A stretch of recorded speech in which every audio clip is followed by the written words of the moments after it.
On continue notre voyage dans le nord de la Thaïlande et c'est en bus que nous rejoignons Chiang Rai.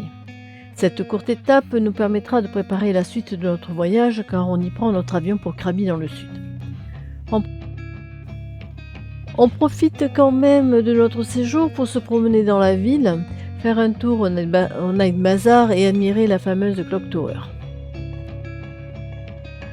Comme ce n'est pas notre premier séjour dans la ville, on fait le choix de ne visiter que le Temple Bleu.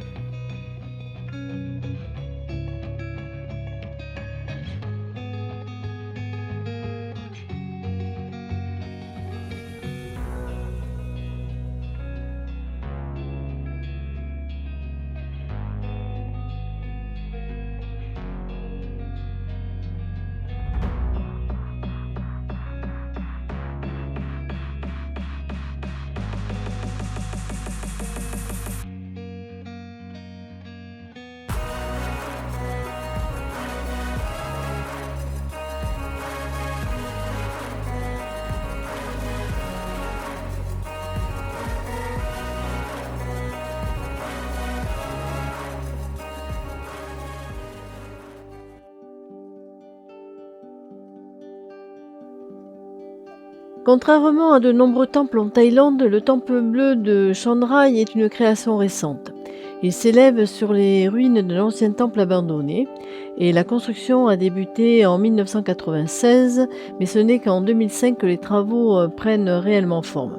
Il est achevé en 2016 et depuis il attire chaque année un nombre croissant de visiteurs.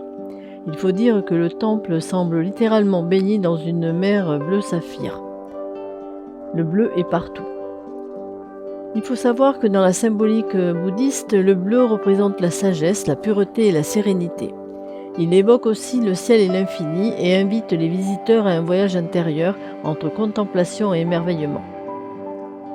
Le contraste entre le bleu profond et les touches d'or crée un effet visuel saisissant, presque irréel. On a parfois l'impression d'entrer dans un décor fantastique où chaque détail semble pensé pour captiver le regard.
Elle est superbe, hein. Ce bleu, ces différentes nuances de bleu, elles sont vraiment très belles, hein. Dans le blanc.